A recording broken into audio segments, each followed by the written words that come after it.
Hello my dear friend, this is Phil again. Welcome back to my channel.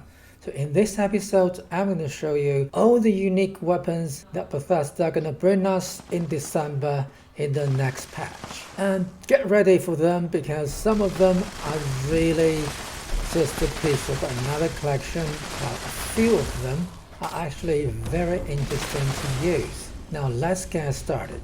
The first weapon I'm going to introduce here is called Mora Bats. Its damage increasing each consecutive hit, which means it's actually a furious bat with 25% damage while standing still and +1 strength. It has the 4th star, which is 50% extra damage to mole rats. To be honest, I don't know what these 4 stars use. I never have problem killing those things, and it have a decent damage number of 225. It's basically a baseball bat with a new skin which is called Mora Bats. You can apply all sort of baseball bats modes to it.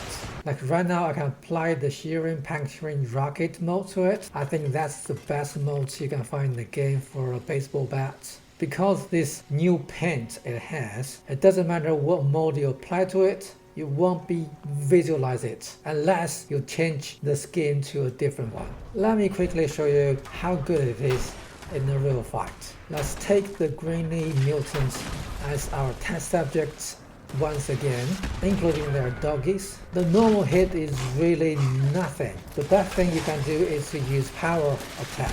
You see, if you power attack and hit the mutant's head, you can one blow kill a level 60 mutant, and this one is the level 100 one. Let's see how good this bat really is. I'll try power attack to the head.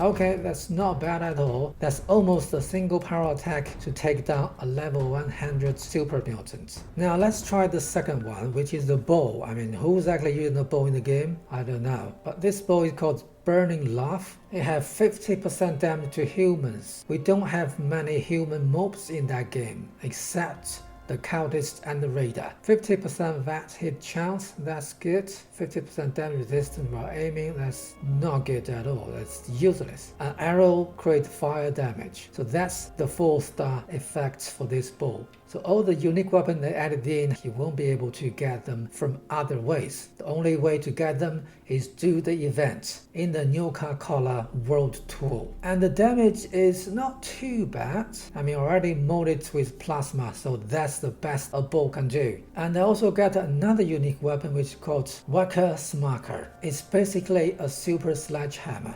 I still remember the good old days. I'm actually obsessed with my old rice hammer, but now we got a new skin. However, it's not unique. I mean, it does not have the 4-star like all the others. I don't know why. Maybe Bethesda just don't like this type of weapon. It's basically an executioner sledgehammer, and the damage is decent as well. I put the hip coil on it to give it a bit of fire damage. Now let's test both weapons with the mutant. Let's start with the bow. I think the best use of the bow is to try to sneaky attack from the distance, because the loading speed is terrible. Okay, that's 3 shots to kill a level 100 super mutant using this bow. Not impressive, as expected. It's a bow by the end of the day. You don't really have high expectations to a bow in this game. Now level 61, second hit. Okay, I can 2 hit a level 60 mutant and 3 hit a level 100 one. That's a critical hit. Okay, so critical hit is about 700 damage and normal hit is about 400. With critical every other shot, you can take down a level 100 mutant with this bow by 2 shots. Not bad. I mean, considering it's a bow itself, I think probably it's a good bow to use if you really want to use a bow. Now let's try the sledgehammer. Doggy. I'm using power attack here. It's got 450 damage per hit. I'm sure I can 2 hit a level 100 super mutant with this sledgehammer. Now let's talk about the next one, which is a single action revolver. That's a pain on the back. I really love revolvers, but in this game they are just not viable. The damage is about 130 with a crazy fire rate of 8. and it uses .45 ammunition with a crazily boosted reload speed, and it's a 2-shot. Why it's 2 shots? It's useless. I mean, if it's an AA, executioner, or if it's blooded, it's all okay, but 2-shot is rubbish. This is how it fires. Slow fire speeds and hilarious reloading animation. This is a super fast speed reload. However, it's still crazily slow, and the damage is not really ideal. This gun goes straight to my collection box. And now we have another unique, which is the lever rifle. So lever rifle is generally good semi-automatic rifle in the early game, before 50 probably. If you really fancy a single shot rifle, it's probably the best one you can choose. And this Western Spirit is a furious lever rifle. It gives you 20% extra damage while aiming, 15% extra loading speed, and increase the ammo capacity to 7. I'd rather roll a quad lever rifle. That will definitely better than this one. This rifle comes with fully molded. You don't need to worry about molding it at all, and you have to use a stealth build. When I test all those weapons, I don't actually create a specific build to them. I'm using my normal auto melee build.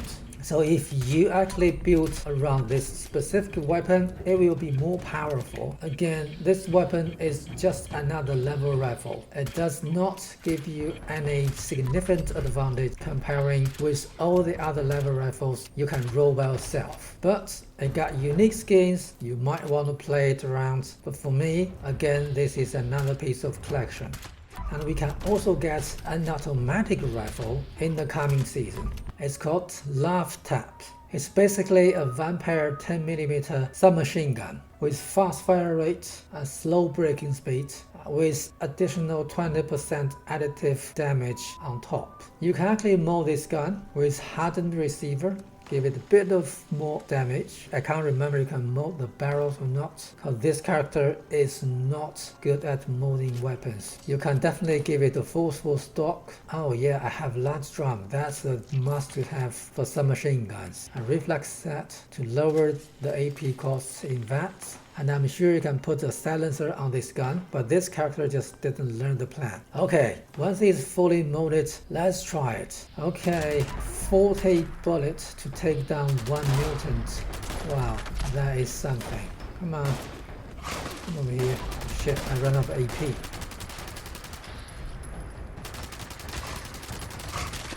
Let's try another one, level 60. I run out of AP to kill 1 level 60 super mutant. You gotta be kidding me. The hit is about 30 on the body, 60 on the head. That's not good.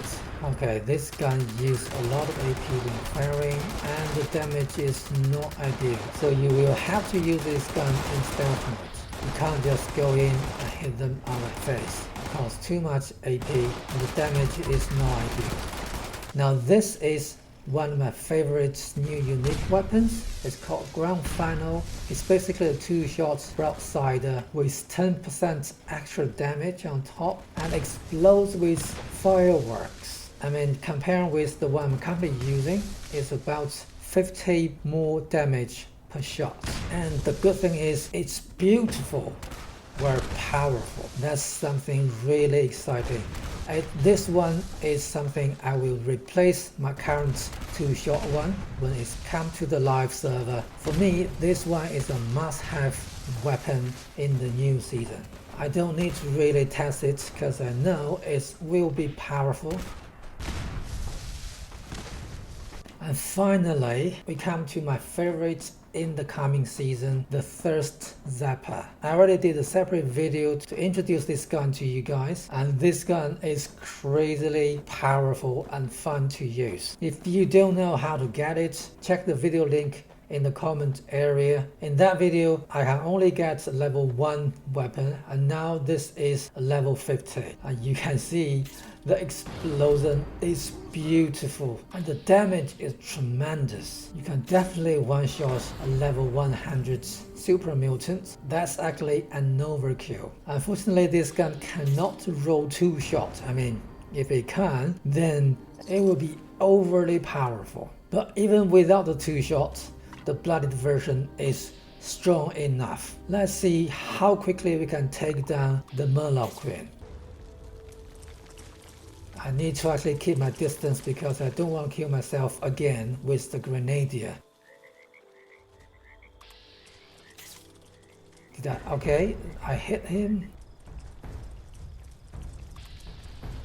That's 2 shots. The next one is a critical.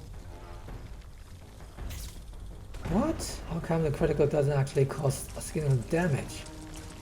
That's 4 shots already. Keep my distance. 5 shots. And she's still alive. How come? That's about 2,000 something. I don't know. So 6 shots to take down Murloc Queen. It's not as good as I expected, to be frank. I can definitely take down the Murloc Queen with my 2 shots broadside much quicker, but I guess this gun is not really supposed to be a powerful weapon. It's more like a toy, but amazingly powerful one. Okay, that's all the new weapons you're gonna find in the coming season in December when Bethesda bring everything to the live server. I hope you enjoy it, and don't forget to give a thumb up and subscribe to my channel to support me. But until next time, Hooligans out.